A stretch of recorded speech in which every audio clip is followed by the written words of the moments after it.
मेरी और फारिस की किस्मत की लकीर एक हो गई ना, वहाँ कोई भी कुछ नहीं कर सकेगा। देखो फारिस, हर काम में अल्लाह ताला की मसलिहत होती है। ये जो देर हो रही है ना, इसमें भी कोई बेहतरी होगी। असद, तुम्हारे कुर्ब का एहसास ही मेरे लिए सबसे बड़ी खुशी है। अब मुझ में और जुदाई सहने की हिम्मत नहीं है।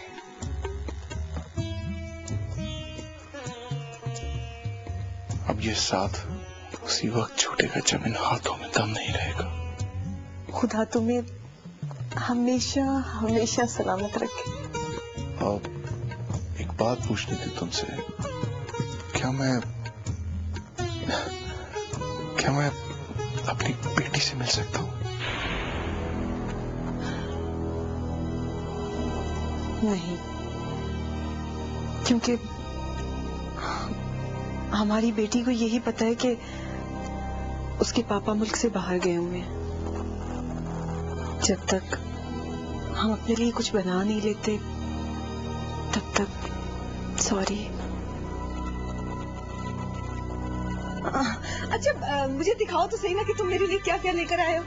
तुम्हें पता है मीना, मैंने कभी लाइबा से पहले सोचा ही नहीं था कि यार मेरे साथ भी ऐसा हो सकता है। यानी फॉलोइंग इन लव, फिर उस पर कायम रहना, डटे रहना, अपने आप से तो मैं एक्सपेक्ट ही नहीं कर रहा था। लेकिन अब मुझे ये लगता है कि लाइबा के बगैर तो शायद जिंदगी का तस्वुर ही नहीं एग्जिस्ट हो। ऐसा नहीं होता। होता है मीना, तुम एक बार सोचो तो ऐसा ही लगता है। लेकिन मेरा प्रॉब्लम कुछ और। क्या? मेरा प्रॉब्लम ये है कि लाइबा के बगैर मुझे कुछ और नजर ही नहीं आता। मैं आंखें बंद करता हूँ तो मुझे वो नजर आती है, मैं आंखें खोलता हूँ तो मुझे वो नजर आती है। अब मुझे बताओ मसला है कि नहीं है? बहुत बड़ा मसला है सर। मैं आपको ये नहीं कह सकती कि आप आंखें बंद रखा करें, और ये भी नहीं कह सकती कि आप जागते रहें। लेकिन तुम्हें पता है मेरे पास इस प्रॉब्लम का हल मौजूद है। क्या?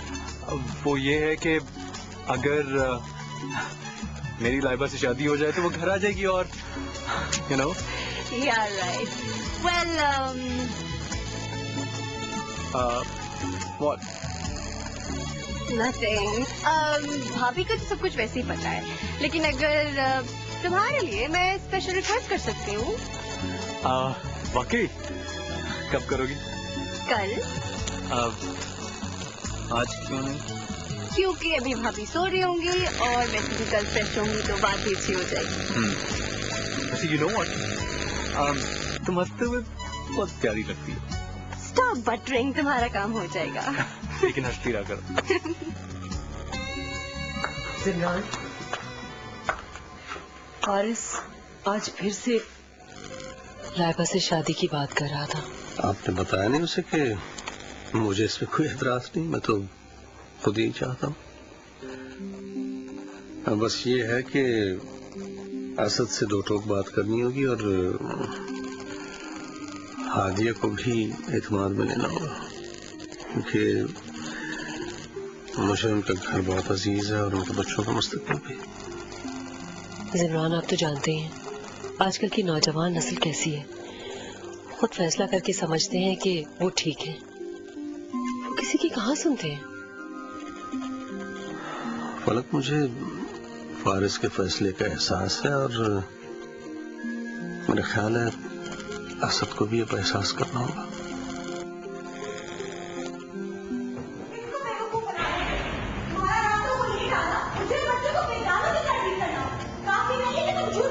तुम्हारा तो दिमाग चल गया हादिया।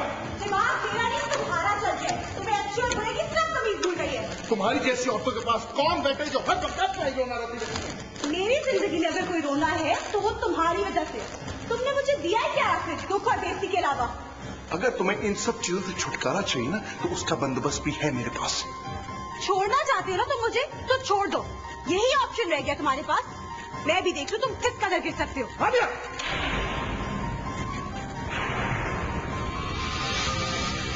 कमजोर औरत पे हाथ उठाने वाला मर्द बुज़दिल होता है।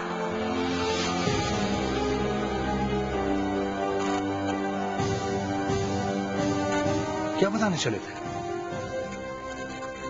कौन सा गुनाह छुपाने के लिए ऊंची आवाज का सहारा ले रहे थे? और अब हाथ भी उठाया तुमने हादिया पे। ये हाथ तुमने हादिया पे नहीं उठाया, इस घर की रिवायात को पैरों थले रौंदा है।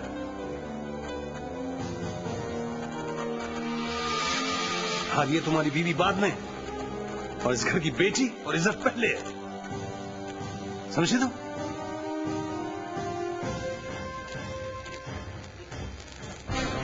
तो फिर इस घर की इज्जत और आपकी बेटी आपको मुबारक हो।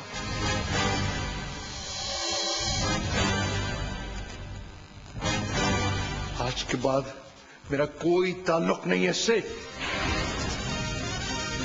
कोई ताल्लुक नहीं।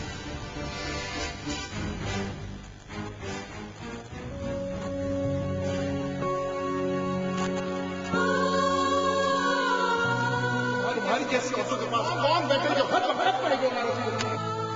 अगर तुम्हें इन सब चीजों से छुटकारा चाहिए तो उसका बंदोबस्त भी है मेरे पास। आज के बाद मेरा कोई ताल्लुक नहीं है इससे।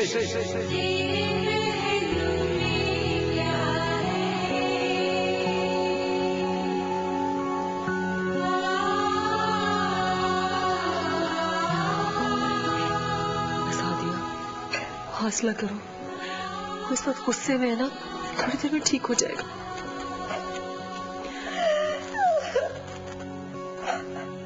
बस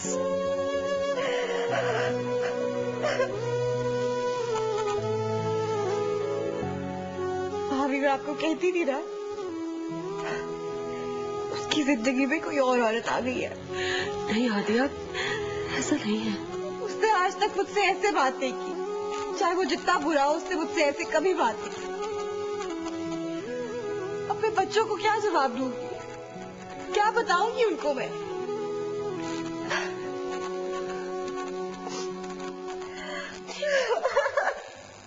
दम घुटता है मेरा उस घर में, रोज की चक चक से तंग आ चुका हूं मैं। बर्दाश्त की कोई हद होती है? बहुत गुस्सा आ रहा है उनकी बातों पर,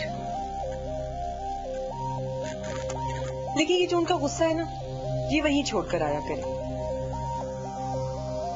मेरे पास, मुस्कुराता चेहरा और मोहब्बत भरी बातें लेकर आया करे, बस। मेरा तो दिल करता है मैं सबको खत्म कर दूं। बुरी बात, ऐसा नहीं सोचते। असल वो तुम्हारे अपने हैं, तुम्हारा अपना खून, और फिर तुम्हारे बच्चे भी तो वही रहते हैं ना। हादिया ने मेरी जिंदगी अजाब कर दी, बात बात पे झगड़ा करती मुझसे। लेकिन तुम तो बता रहे थे कि वो बहुत पढ़ी लिखी और समझदार लड़की है। उतनी ही बेवकूफ भी है। जो बात उसके दिमाग में घुस गई तो समझो घुस गई। असद साहब, हर औरत ऐसी ही होती है, उसके दिमाग में जो बात बैठ गई सो बैठ गई। जैसे मेरे दिलो दिमाग में तुम्हारी मोहब्बत बैठ गई। खैर, खाना लगाऊं तुम्हारे लिए? ठीक है, तुम फ्रेश हो जाओ, मैं खाना लगाती हूँ।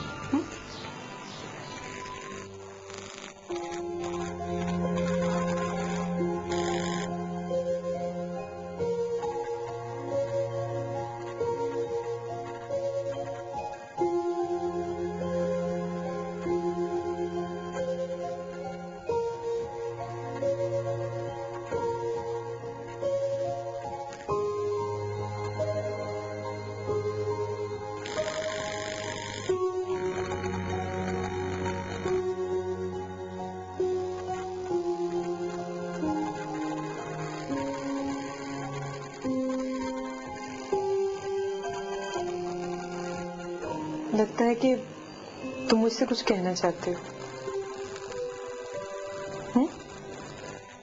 हाँ, वो मैं